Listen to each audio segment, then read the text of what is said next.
Sibilance. Hey, everybody, we are live. If you are viewing the Packaging Today show on the new StreamYard vertical layout, Corey Connors, how would somebody maybe sign up for their own StreamYard account? Do you have some yes, I believe there's a link that link we can that you share here. So if you want for your vertical layout to look there's the link like for you. this. Hang on, can I get in it? Oh yeah. Here's the vertical layout. If you want to look as good as we are on the vertical layout, we're without Avelio and we don't know what we're doing. But it's going to be the best show yet. It's today. It's going to be the best. We really appreciate you, as always, coming in and tuning in with us. We've got, let's see here on the screen. Yes, new to training or looking to level up. Thank you, Sustainable Packaging Podcast. That podcast is great. I've heard it's the best one about sustainable packaging presented by Atlantic Packaging ever. 100%. 100%. Hey, we're going to get going today. On the show, we are going to be talking about, is interactive packaging worth the hype? Corey, what are you going to do this weekend? So many plans.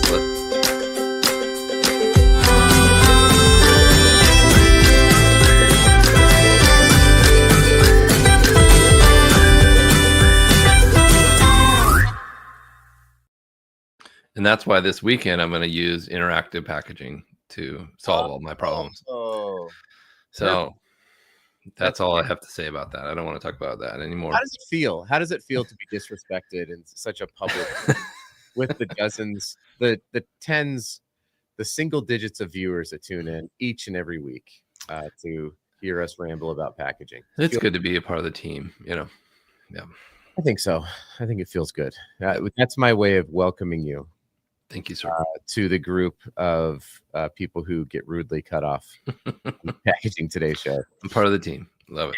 We also will have our favorite episode, Can We Solve It? Thank you, Smart Solve. Brought to you by Smart Solve, who is pioneering water dissolvable packaging and coming out with some really, really cool solutions. Go check them out at smartsolve.com. We'll be getting to that segment here in a little bit. But first of all, it's time to talk about taco. Did you guys do Taco Tuesday, by the way? No, we don't, but we should. I do enjoy tacos. So is a taco, think about this. A taco shell is actually packaging. Yeah. It's interactive, edible packaging. Meat and vegetable and sauce packaging. Or for the vegetarians or the vegans. Yeah. It's other things. Vegetables. I said vegetables. A tortilla. That's good. A tortilla or a hard shell. Or which are you, Corey? I'm a hard shell guy, or a flour tortilla. I enjoy those. Here's what I like to do. Do you remember the double-decker tacos at Taco Bell? Yes. Yeah. OMG. Liv Moss. So I do enjoy taking some refried beans on the outside or on the inside of the flour tortilla, and then wrapping it, curving it around the hard shell so that it's an adhesive. We're basically building a multi-ply, more packaging references, edible packaging. So I have the refried bean adhesive. Is it corrugated as well? I mean, geez. It's fluted. No. Farted? Maybe is that because of the beans? Anyway, and then around the hard shell, so you've got the 3 plies basically, and then on the inside is where I put the goodness, and that's probably my favorite way to enjoy interactive taco packaging. I think that's approved. I think we should all do it that way. Yeah, I think I would tend to agree. We've lost all of the listeners already, so maybe you're watching on replay. Yes. Corey, interactive packaging. We've got all sorts of stuff happening right now. There's RFID enabled packaging, which is you've got interactive QR codes, you have secure QR codes, you've NFC enabled packaging. I've even heard about electronic display packaging. So there's a lot of people trying to get attention at the store shelf. Right. Anything that you have seen recently that makes you go, Well, I think I don't think it's an option anymore to stay with what you were doing as the as the UPC code is changing.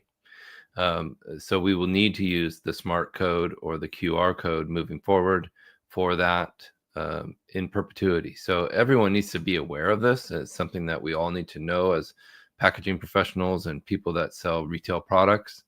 The How to Recycle label has moved to a smart label, which is a QR code, which is great because it'll cause a lot fewer artwork changes. And moving forward, you can just change the landing page for the QR code, things like that. As the EPR changes the landscape for what's actually recyclable and where, they can just update that rather than have to do new artwork and say, oh, actually we're curbside recyclable now. Congratulations, Yeah, that makes sense. Do us a favor, by the way, if you are in fact watching. I did notice today not a lot of traffic on my drive into the Label Kingdom. So I'm wondering if are people taking off early. It was it's interesting. But if you are watching on replay or if you're watching us live, drop us a note, say hello, so that we know that we are not just talking to each other, which we'll do. We will do it. We're happy to. We enjoy each other's company. Yeah. I think people are maybe preparing for the holidays already. I'm seeing, lots of people shopping and busy, getting ready for Thanksgiving if they're hosting or buying things they need to buy to bring it to their, family or friend's house. Yeah. Maybe that's what's going on. But let's get back to the topic at hand. Yes, the GS1 barcode label change, otherwise known as Sunrise 2027, is going to happen very quickly, and it's going to change a lot of things. And I think it's great.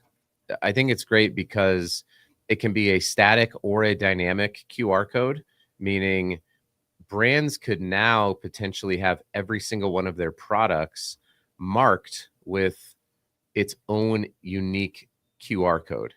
And I've been working on quite a few projects with this over the last couple of months, to be honest with you. And there's so much. You can take this interactive QR code that is just scannable. It's going to be scannable at the retail shelf. That's the big deal. That's the big change, is that all the retailers are going to have to shift from scanning a UPC code. It's a big, heavy lift. It's going to start in 2027, but there's going to be a lag time there, right? Sure. It's expensive to buy new scanners and things like that. So I think you'll see that.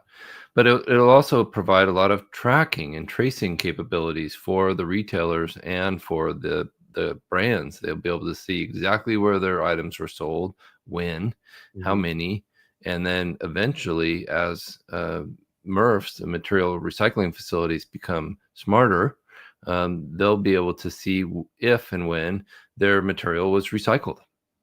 That would be I feel like that is a long-term iteration that's going to because a QR code or a dynamic QR code requires line of sight scanning. And so you have to be able to, it has to line up with the scanner. Right. Whereas other interactive packaging, we'll talk about here in a second, but I want to hang out on this QR code for just a quick minute.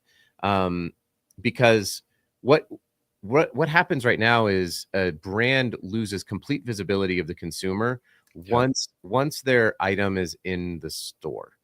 They get obviously they get sales data and stuff like that, but that's all after, right? So now what can happen is at the store, if somebody picks it up and they scan it with their phone, maybe they have an app, maybe it's a loyalty program, depending on where they scan it, it can be in that language. You can have call outs to other, hey, we have this new product over on this aisle. There's so much more that you can do with these QR codes in the store. And then after they leave the store, so you can actually geofence these dynamic QR codes in the store. So there's something they can do in the store. And then once they leave, the QR code experience can completely change. And this is I say just back end software. Obviously, that's hard. Impressive. Yeah. Really cool what can happen with these things. So I'm bullish on the QR code, the dynamic QR code, meaning variable data.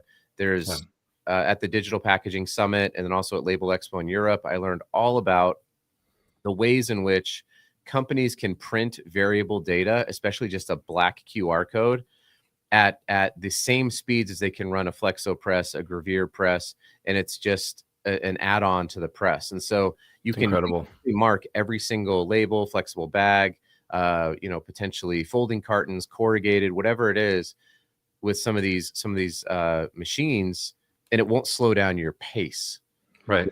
Which is pretty cool. So I think I'm mostly bullish on the variable QR code for interactive packaging. And none of this should add cost to the consumer, which has been what's been a pushback of a lot of things recently, is that all these changes continue to add cost to the CPG company, and so then that gets passed on to the consumer.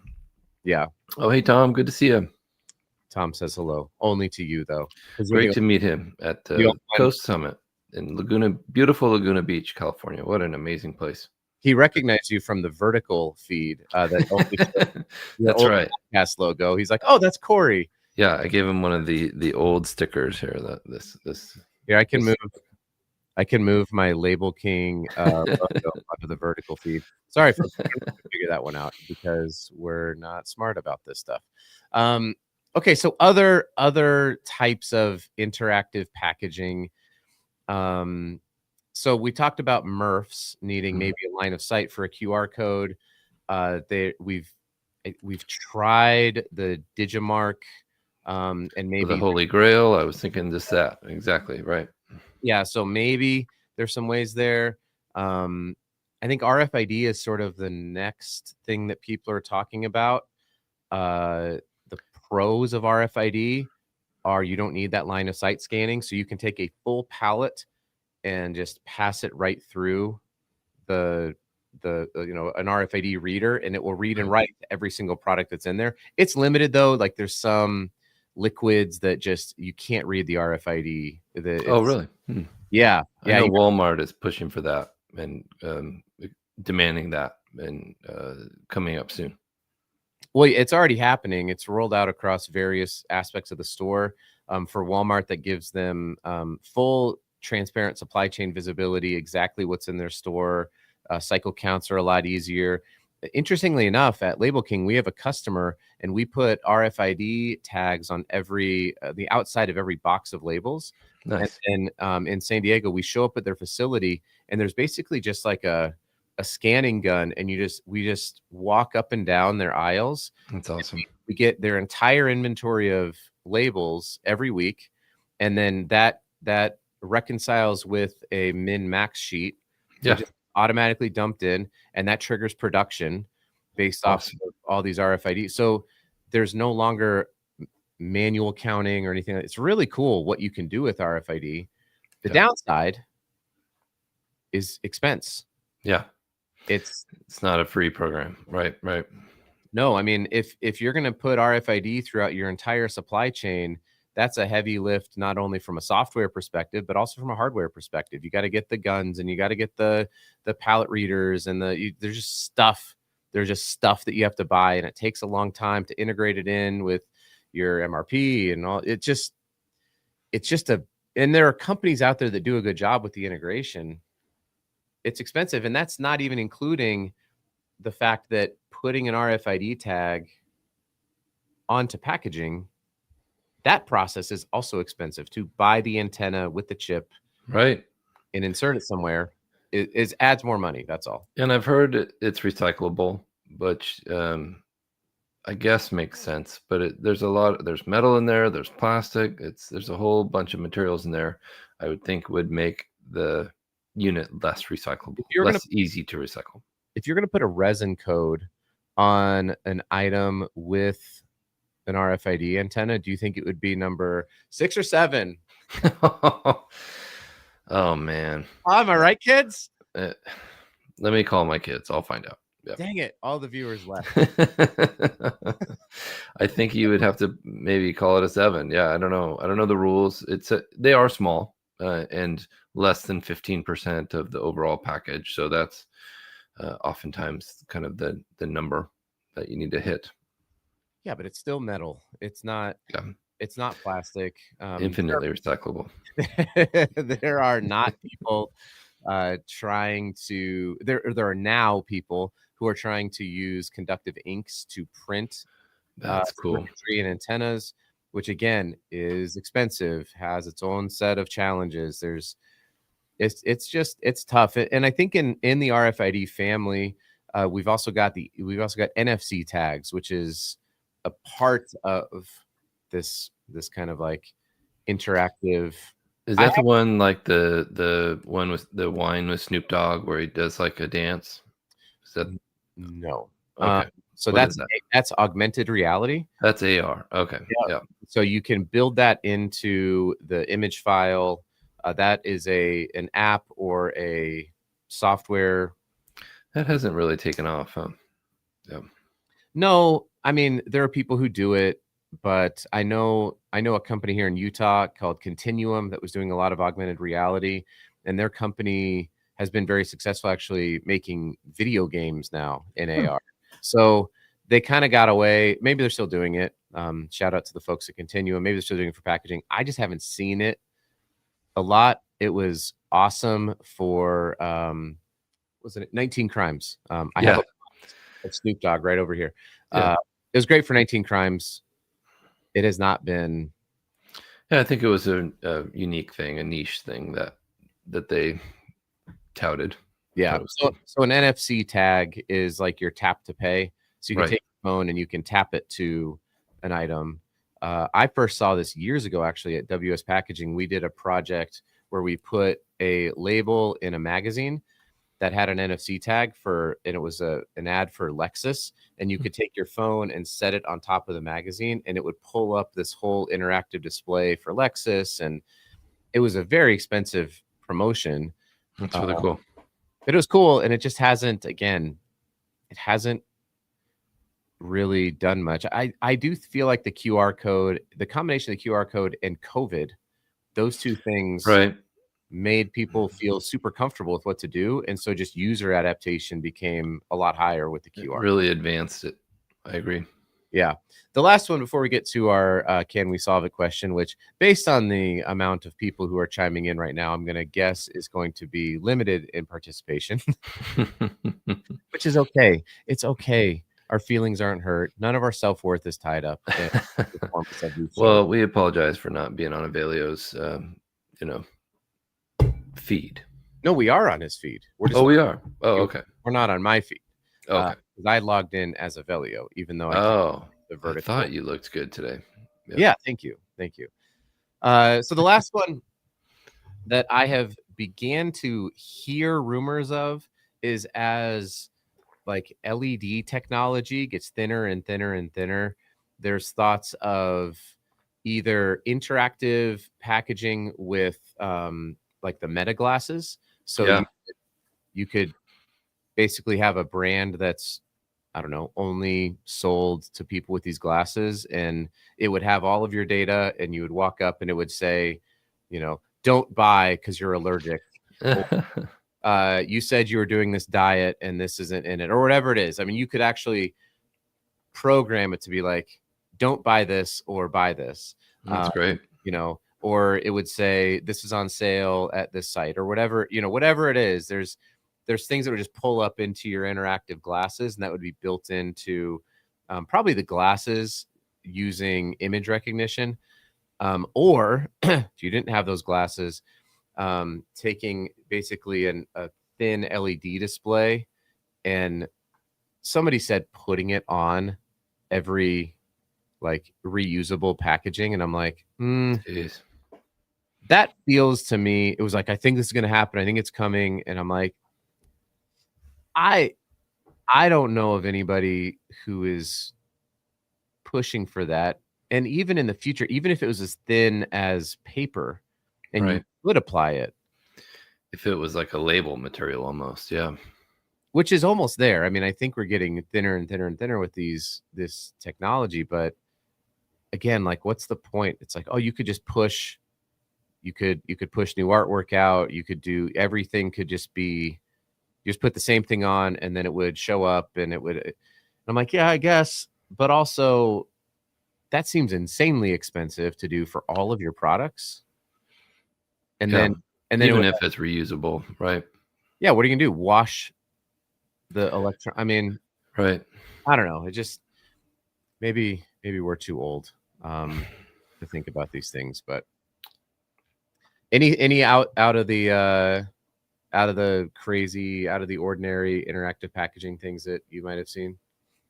No, but I did want to talk about a different way of printing that I thought was really cool. Laser etching I saw in Utrecht, Holland at the Sustainable Packaging Summit, where no ink required, and they were printing corrugated boxes with white and black with lasers. And it was incredible to see. I watched it live, like, okay, wow, that's incredible. Yeah. And I don't know if it degrades the performance of the material. I would assume very slightly if it does. But we all know that craft paper is very thick. And I thought, wow, this is really interesting to watch. Yeah, actually, lasers were at the Digital Packaging Summit as well. They were sharks with freaking laser beams on their heads, which was amazing. Yeah. No, it was so laser die cutting is actually a really big deal. That's a deal in labels, right? Yeah. And in thermoforming too. Yeah. So this is where, like, if you had like, well, one of the, like, this Label King sticker here, Yep. that was made with a laser die cut, so I don't have to buy a tool. And they go pretty fast. Also, this was laser etched. Right. It just removes the ink on the Yeti. Right. Yeah. So, yeah, I mean, I think sharks with freaking laser beams on their heads are going to be awesome. But white and black, that's fascinating how they. I unfortunately didn't have a ton of time to talk to them, but I have a lot of interest in that. Yeah. All right. Well, let's get here to our last segment and mercifully into this show.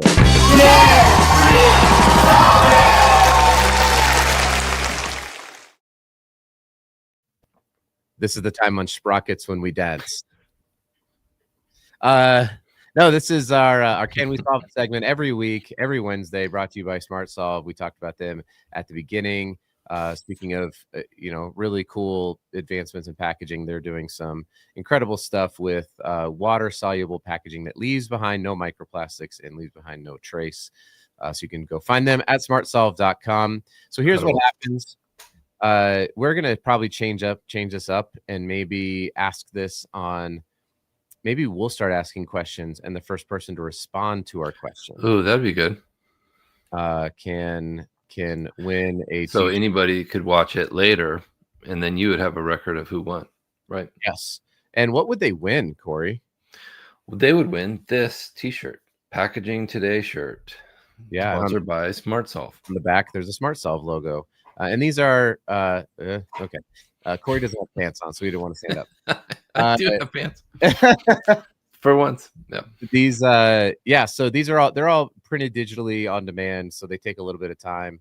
And again, I keep saying this: if you want a shirt and you haven't received a shirt, please, just reach out. Yeah. Just reach out. It's fine. You're not bothering me. It's actually super helpful. So typically, what we do is we ask the audience to come up with a question, and then we try to solve it. For example, somebody asked a few weeks ago, what was the original purpose for bubble wrap? And Corey Connors said, it's a wall covering. Yes, we solved it. Yeah. Corey, I have a label question for you. Oh, MG, my favorite. All right. Stickers for life. Stickers for life. Do you know what the so there's a roller that takes the ink from so there's a meter roller and there's another roller that basically applies the ink smoothly onto a plate in flexographic printing. So do you know what this type of roller is called? It regulates the amount of ink that will transfer onto the plate, and you can effectively manipulate the depth of the color. Yeah. Use type of roller. My first instinct is I believe that's the Doctor roller. Oh, you're so close. Okay. But, oh wait, Alejandra, ask us a question. yeah, you said I want a shirt. That's Ask not us. That's not a question. Yeah, that's a statement. So you need to ask us a packaging question that we can't solve. So something in your niche, maybe. Sammy says ink roller. Good guess, Sammy, but it's actually if I had to give myself a rapper name where I only rapped about flexographic printing, this would be my rapper name. Okay. Also would be one of the few things that would sound like it would go really good on a bagel. So those are my two hits. Sesame. Yeah. Anybody know the answer? The roller that applies the ink to the plate in flexographic printing. Oh man, I worked in corrugated flexo printing for 5 years. We didn't spend a lot of time talking about what all the rollers are called, but I do remember the Doctor roller. That was a big deal. So there's a Dr. Blade. So Dr. Blade, that's right. Dr. Blade sits takes the excess material. Yes, yeah. So it's touching this roller, and it's geez, Chris. Chris nailed it. Chris nailed it. Yeah. So great rapper name. One of the few things that sounds like it's going to go good on a bagel. The answer is Analox. It's the Analox roller. Nice job, Chris. And I just posted a video. We were doing just a flood coat of like this bright fluorescent green onto some labels. I saw that. Showing the process of the meter roller with the Dr. Blade and the Analox. I think we need to make Chris a sweatshirt. She's gotten so many right. Chris, I'm going to knit you a sweater. Actually, yeah. So, okay, we've got a question here from Sammy Riley. Sammy says, "What is the component used to band skids?" I think it's etc. The component used to band skids. So, are we talking about the strapper? Yeah, like the strapping material. That would be my. I think that's what Sammy is asking. Or is it stretch film to bond it together? Or the stretch wrapper. Yeah, I'm gonna go with one of those. Sammy, did we get it?